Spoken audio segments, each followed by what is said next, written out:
ओम नमः शिवाय। इस वीडियो में स्वामी जी व्यासकुंड एवं रुद्रेश्वर शिवलिंग एवं महातपा बिल की जानकारी प्रदान कर रहे हैं। व्यास गुफा के नीचे का वर्णन दे रहे हैं, मिल रहा है कि उसी के नीचे ततोधो रुद्रकुंडम अर्थात रुद्रकुंड, ततो अधो तत अर्थात उसी के बाद आपको रुद्रकुंड मिलेगा नीचे जाते जाते। तो रुद्रकुंड के अनुसंधान करके देखा कि वहाँ पर अभी रुद्रकुंड का अस्तित्व नहीं है, माने वो बुझ गया। व्यासकुंड से जो एक झरना जा रहे हैं और बरसात में जो प्रबल वर्षा से माने जो नाला से जो बाढ़ माने जलस्रोत, उससे बहुत मट्टी पत्थर जा करके वो सब बुझ गया। इस समय सामान्य अंश 12 महीना जल रहा था, माने 4 फुट 5 फुट एरिया, बाकी पूरा बुझ गया। तो मैंने यहाँ पर पहाड़ी लोग को, सब जो पुराना 80-90 वर्ष का जो पुराना लोग थे, उनके सबके मैंने पूछा और साक्षात्कार लिया। उन्होंने जो बोला कि हाँ, यहाँ पर तो एक बड़ा सा जलाधार था, जिस जलाधार में हम कूदते थे, तैरते थे बचपन में, ऐसा देखा। लेकिन पहाड़ में मट्टी पत्थर आकर के वो सब बुझ गया। जहाँ मुझे दिखाया जहाँ सामान्य जल रहते, वहीं 12 महीना एक साइड मात्र 4-5 फुट एरिया, तो वहीं कहते कि ये रुद्रकुंड। क्या नाम है हम तो जानता नहीं। पहाड़ी लोग बोला कि हम तो जानता नहीं, लेकिन यहाँ पर हम तैरते थे, कूदते थे, गाय भैंस को पानी पिलाते थे, ऐसा सब उन्होंने बोला। तो आप जाने पुराण में क्या लिखा है? तो मैंने बोला कि ये पुराण में व्यासकुंड के नीचे रुद्रकुंड वर्णन मिल रहे हैं। तो बोला तब यही होगा। तो बोले यहाँ पर कोई शिवलिंग है, दिखाओ। तो शिवलिंग वहाँ पर नहीं हुआ। तब फिर अनुसंधान करके 2 शिवलिंग प्राप्त हुए। तो वो वहाँ रुद्रेश्वर, रुद्रकुंड और रुद्रेश्वर है।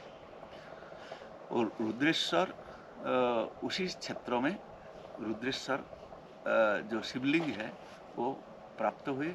मुख्य जो शिवलिंग था, जो वो गांव वाले बोला, ज्ञानजा गांव वालों, जो प्राचीन जो वृद्ध जो जीवित रहे मेरे समय, तो उन्होंने बोला कि हम तो जब हमारा लड़कियां सब ससुराल से आते यहाँ, तब हम वहाँ खिचड़ी भोग लगाते और बुरास फूल से पूजित होता।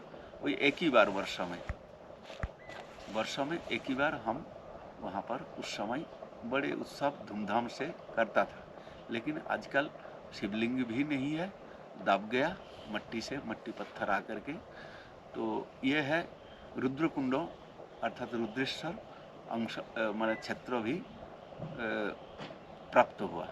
इसके बाद वर्णन आ रहे हैं उसके ततोधो अर्थात उसी के नीचे वहाँ एक झरना का विवरण आ रहे हैं कि वो निस्सरन्ति तु यह नद्या स्तमादि जलानि च तत्सर्वं जाह्नवी तुल्यम कथितम तु महर्षि भी।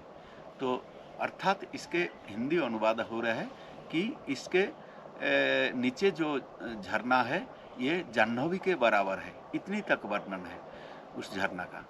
तो उसके बोला ततो वही दक्षिण भागे बीलम, ततो वही अर्थात उस झरना का वर्णन के बाद ही वर्णन आ रहे हैं। ततो वही दक्षिण भागे बीलम एकम महत्तरम तस्मिन महातपा नाम ऋषिर अस्ते स्मरण हरिम। अर्थात उसी का, उस झरना का दक्षिण भाग में एक बहुत बड़ा बील है। बील अर्थात सुरंग है, जहाँ महातपा ऋषि का रहते हैं विष्णु का स्मरण करते हुए। आज तो मैंने गांव वालों से ये पता करा कि यहाँ इस साइड कुछ ऐसा टनल के तरह कोई गुफा है कि? तो बोला हाँ है तो, लेकिन महाराज उसके अंदर नहीं जाना, वो तो भूत गुफा है, वो भूत रहता है उसके अंदर। वो नहीं ये करना, हमारा बच्चा के इधर सब नहीं ले जाना, वो भूत गुफा है। ये भूत गुफा नाम से ही यहाँ का लोग जानते थे कि ये भूत गुफा है। वो बहुत बड़ा टनल जो कोई किलोमीटर तक था, जिसके अंदर से कोई कोई कहते, कहावत है, इसके प्रमाणित तो अभी नहीं है, लेकिन इसके कहावत है कि इसी टनल से ये पांडवों जो जतुगृह से, अर्थात भीमगोड़ा जो भीम गुफा है वो उसके साथ जुड़ा था, वहाँ से इधर से निकल गया। जब जतुगृह अर्थात लाक्षा भवन, जो लाक्षा भवन से इसी टनल के साथ जुड़ करके खनक जो खनन वो उसके साथ जुड़ दिया था और इसी साइड से पांडवों निकल गया, ऐसा ऐसा कहावत है। तो ये जो महातोपा बिल बड़े महत्वपूर्ण, और ऐसा अंतिम में आखिर में यही बात कहा स्कंदमुनि कि कलोई नास्तेइव पापिनंग गतिर अन्यथा, अर्थात इसके बिना कलिकाल में कलई नास्तेइव 2 बार उल्लेख करा, नास्तेइव माने है ही नहीं, कलोई नास्तेइव पापिनंग गतिरन्यथा, पाप निष्कासन के लिए और दूसरे क्षेत्र है ही नहीं, ये वर्णन किए स्कंदमुनि। तो इसके आप जाइए, दर्शन करिए एक बार। अभी तो कुलदीप के साथ ले जाइए, वहाँ जा कर के देखिए, दर्शन करिए। अंदर जाते जाते ही मन बदल जाता, मन तक जो हमारा, जिस मन से हम संसार में रह रहे हैं, अंदर जाते जाते एक अलग ही अनुभव, एक आपका हर व्यक्तियों का ये अनुभव मिलेगा आपको।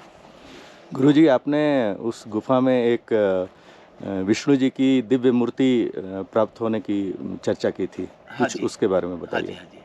तो वो जो ये है विष्णु है न कृष्ण है, ये तो मैं तो कृष्ण ही मानते, क्योंकि उनका जो मूर्ति प्राप्त हुए उसके अंदर पहले तो हम केवल गुफा दर्शन करा, उसके बाद गांव वालों तो मुझे अंदर जाने नहीं दे रहे थे। तब फिर जब मैंने बोला भूत ठीक है, मैं तो जीवन में भगवान भी देखा नहीं, ईश्वर भी देखा नहीं, देवी देवता देखा नहीं, कम से कम भूत का ही तो देखेंगे।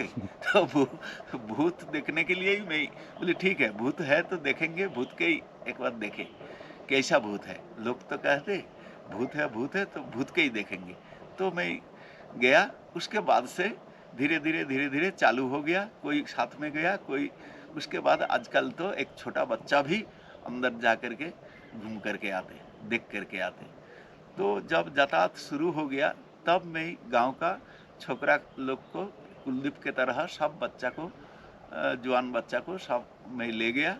ले जा करके मैंने बोला देखो इतनी सुंदर क्षेत्र, इतनी सुंदर गुम्फा, तो इसके ये करो, आने जाने इतने पत्थर पड़ रखा, भूकंप भी हुआ था उत्तरकाशी में उस समय, थोड़ा तहस नहस हो रखा, अंदर कुछ अंश बंद भी हो रखा। तो इसके जितने तक हम आ रहे जा रहे हैं, इसमें जो पत्थर गिरा है इसके हटा दो, इसके बाहर निकालो।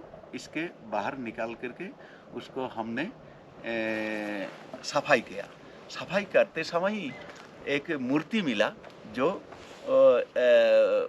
ये था कृष्ण जी का, उसका भंगिमा है बंसुरी बजा रहे, ऐसा 2 हाथ जैसा है, और 2 हाथ, एक हाथ में कौन साइड, बाएं साइड शंख है, और दाहिने हाथ में चक्र है, अर्थात चतुर्भुज कृष्ण मूर्ति मैंने कभी नहीं देखा। तो जो जिसके हाथ में लगा वो मैंने उल्टा होकर के पड़ा था। तो पत्थर निकालते समय बोला महाराज जी यहाँ पर आओ तो आओ, देखो ये तो पत्थर नहीं है, ये मूर्ति है, एक पत्थर का ही मूर्ति है। इस मूर्ति को बड़ी सुंदर मूर्ति, तो ये मूर्ति वहाँ से प्राप्त हुआ। गांव वालों बोला जहाँ से मिला वहाँ ही रखो, तो वहाँ स्थापित किया गया। तो 2 हाथ ऐसा, 2 हाथ इस भंगिमा में है और 2 हाथ पीछे के 2 हाथ, 1 हाथ शंख, शंख और 1 हाथ चक्र। चक्र, चतुर्भुज कृष्ण मूर्ति। और मयूर मुकुट भी, सिर में मयूर मुकुट भी है। तो और नग्न मूर्ति, ये बड़ा विचित्र, जैसा जैन जैन धर्म प्रभावित न किया है। मैं सोचा कि ये जैन धर्म प्रभावित प्रभाव से जैसा जैन मूर्ति मिलता फुल्ली नेकेड, वैसे ही नेकेड मूर्ति। ऐसा होगा कि वहाँ पर कपड़ा कपड़ी कुछ लगा होगा, लेकिन अनंत काल से आज कब से वो पड़ा था, कपड़ा सड़ गया होगा, नष्ट हो गया, लेकिन अभी भी वैसा ही सुंदर। तो कोई कहते ये बाल कृष्ण है, जो यशोदा माता को चतुर्भुज मूर्ति एक बार दर्शन कराया था कृष्ण जी ने, कि देखो मैं कौन हूँ, तुम्हारा संतान, तुम बार बार मेरे संतान स्नेह से मुझे डराते, नहीं जाना गोचरंग ने इसके साथ ले जाओ, उसके साथ, तो देखो मैं, तुम घर में रहो, डरना नहीं, मैं स्वयं विष्णु ही है, स्वयं भगवान विष्णु ही मेरे शक्ति है। मैं देखो चतुर्भुज दर्शन कराया माता यशोदा जी को, तो स्नेहवश उसको नहीं ये करते थे, माने उत्कंठा उद्वेग रहता था जब गोचारण में जंगल में जाते थे कृष्ण जी। तो ये उससे पहले उनको उनका अपना शक्ति दिखाया कि विष्णु, मैं चतुर्भुज विष्णु का ही मेरे इसी अवतार में हूँ, अवतरित हो रखा। तो वो कोई इसी वर्णन के आधार पर कोई कहते कि ये बालकृष्ण यशोदा जी के ये साक्षात मूर्ति दर्शन कराया था, उसी का ही ये रेप्लिका है, ये माने प्रतिकृति है। ये प्रतिकृति बहुत प्राचीन, और आर्कोलॉजिकल डिपार्टमेंट कलकत्ता से आए थे बरेन बाबू, जो क्या नाम, फरासी म्यूजियम चंदन नगर फरासी म्यूजियम का क्यूरेटर। तो उन्होंने भी बोला ये बहुत प्राचीन मूर्ति है। तो इससे प्राचीनता के बारे में मुझे तो पता नहीं, लेकिन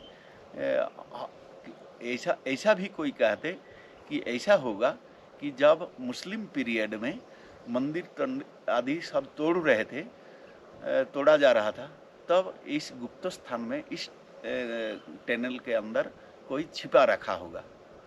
छिपाई दिया कि ये इतनी सुंदर मूर्ति कोई नष्ट हो सकते, कोई विधर्मी के साथ जो इसके श्रद्धा नष्ट करेगा, तो कोई भक्त लोग उसको वहीं रखा होगा। ऐसा भी कोई कहते हैं। गुरुजी, उस टनल में एक शिवलिंग भी आपको हाँ, प्राप्त हुआ था। शिवलिंग है, वो भी वहीं गिरा हुआ था, तो उसके हमने स्थापित किया। तो वो शिवलिंग का विशेषता बड़ी सुंदर, और ये विशेषत्व ये थोड़ा लाल टाइप है, उसका जो पत्थर है वो लाल टाइप, बहुत माने पॉलिश्ड।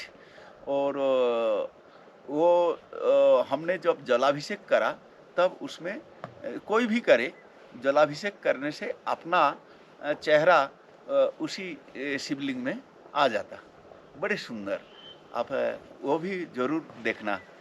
थोड़ा कष्ट होगा वहाँ पर, कृष्ण विग्रह जहाँ पर स्थापित हुआ, वहाँ से फिर और आगे 50 मीटर तक जाना पड़ेगा। तो उसके बीचों बीच बड़े कठिन अवस्था में उसके चढ़ना पड़ेगा। नीचे साइड थोड़ा खाई है और पत्थर का यह है, उसके में प्रयास कर रहे हैं। किसी के कोई भक्त प्रेमी जन मिले तो ऐसा में बताएंगे कि कुछ इसके ठीक कर दो, कुछ खर्चा है। यहाँ सब पहाड़ी लोग के बता करके उसको एक स्टेप बनाई दिया और उसको बुझाई दिया, वो जो गड्ढा है, तो उसमें आने जाने सबको सुविधा होगा। तो ये भी और अंदर जाते समय 4-5 फीट जाने के बाद ही एक स्थान है जो दोनों साइड जो अर्थ माने क्वेक हुआ, अर्थात भूकंप हुआ, भूकंप से थोड़ा दोनों पत्थर का निकट आ रखा, वहाँ थोड़ा कष्ट होता। तो उसके थोड़ा ठीक करके तोड़ा करके उसको तब आसानी हो जाएगा आने जाने। तो ये प्राय 100 मीटर तक आप जा सकते, 100 मीटर। और बहुत अंधेरा है, इस अंधेरा के भी जिससे यह हो ऐसा विधाता का इच्छा हो तो ये भी लग जाएगा, बिजली भी पहुंच जाएगा, तो विधाता का इच्छा हो तो इसी कारण वो बाद में देखेंगे। मैं बहुत व्यस्त हूँ अभी, क्योंकि मेरे भी कुछ विशिष्ट गेस्ट आदि आ रहे हैं, इनके परिदर्शन के बाद, और मेरा भी तबीयत अभी ठीक नहीं है, तो इसी कारण अभी निरस्त हूँ। अभी अपना साधना में अभी व्यतीत कर रहे हैं समय। तो आप इसके बारे में और मैं क्या बताऊं, ये बड़े दिव्य स्थान और पुराण वर्णित स्थान, जैसा ये महाभारत वर्णित व्यास गुफा, ऐसा ही महाभारत में इसका उल्लेख मिल रहा है, ऐसे ही महातपाबिल पुराण वर्णित, पुराण में उल्लेख है, कोई पुराण में, स्कंद पुराण और वराह पुराण, तो इतनी तक तो पुराण में बड़े सुंदर, सबसे बड़े सुंदर वर्णन मिलता स्कंद पुराण केदारखंडम में। गुरुजी, इस ज्ञान चर्चा के लिए आपके हम बहुत आभारी हैं, और आपके निर्देश के अनुसार हम आज महातपा बिल दर्शन करके आएंगे। आइए आइए आइए, शुभ शुभ।